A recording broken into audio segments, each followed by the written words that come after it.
Django Unchained features Tom Wopat from Dukes of Hazzard, Don Johnson, Miami Vice fame, in cameo roles, actually larger than cameo roles.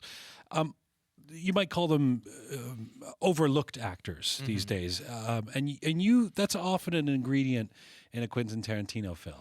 Why is that? Well, it's funny. I mean, people make a big deal about that. I mean, like actually in the case of Tom Wopat, he's actually quite successful on Broadway. He's actually quite a name on Broadway now. He's with a lot of good roles under his belt.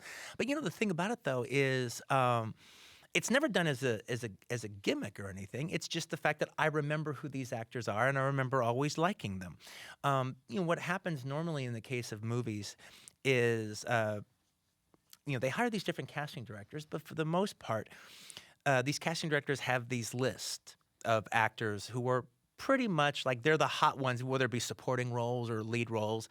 And that list is pretty much the same for the next 5 years. 5 years from now, some people will drop off and then, some other people will be added on. But pretty much most of the casting directors and most of the studios have the exact same list. And with just a few peppered in that are those casting directors' personal favorites. And you don't use those lists. Well, let me just say my list is a lot longer. It's a lot longer. And the only thing you need to be on my list is I need to like you and you need to be alive. But back to that, knowing the right guy for the right or person for the right gig. I mean, this comes up with DiCaprio too, because Leonardo DiCaprio he really is fantastic in this film as plantation owner Calvin Candy. It's kind of his first role that I can think of as an unequivocal bad guy. How did you know he'd be right for that gig? Well, it was from going in and talking to him. He expressed his interest in it. I came over to his house, and we had a long talk, lasted for hours, and we just discussed the piece in general, but the role and the character in particular. And since I created the characters myself, I can talk about them ad nauseum. I mean. The script is always filled with stuff that will never make the movie that actually just informs the reader about the character. But I can also talk to them about even more things about the character, who this is, that's not even on the page. And so I'm really able to really fill it out. And he was drawn to the piece, he was drawn to the character, and he was drawn to a movie that actually dealt with this subject matter. It was actually his idea to bring in the whole phrenology aspect that comes into it, because he's actually done a lot of study on this, finding it as perverse as I do. That's again one of the reasons he was interested in this movie. He's like myself. He's been fascinated by this period in American history himself, and so it was actually one of the missing ingredients that the script did not have, was the whole phrenology aspect, and so he brought that up, and then he sent me a bunch of materials to read so I could kind of get boned up on it myself, and I added it into the piece.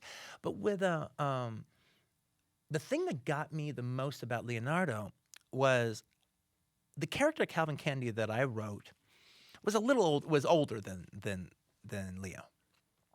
And so when Leo said he was interested in playing the role, part of me was to think, okay, well, that's interesting.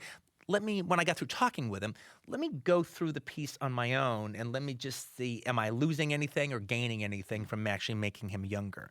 And I actually realized I was gaining something, because my whole pretext of how the plantations worked was, if you owned a giant plantation like Candyland that maybe was 40 miles long or 65 miles long, and you had all these slaves that literally were your property at that time, living on that land. And not only did you have the slaves, you had all the poor white workers that were just being paid above slave wages.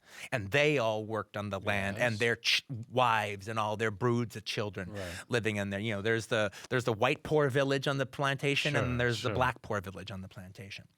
Well, in a situation like Candy has, with 45 miles of land with all these people, you literally, on that piece of land, you were a king.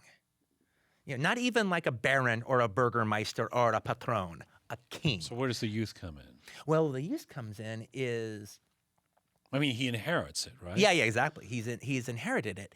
And so when I started thinking of then Leonardo playing the role, and with this king idea in mind, as opposed to the evil king ruler of a barren land, he became the petulant boy emperor. And I started seeing, oh yeah, okay, his daddy's daddy Yes, started yes. the cotton business, and his daddy was a cotton man, and his daddy's daddy was a cotton man, but he's not a cotton man anymore. He's bored with it. He doesn't care about it. And practically the farm runs itself, or Sam Jackson's character Stephen runs it.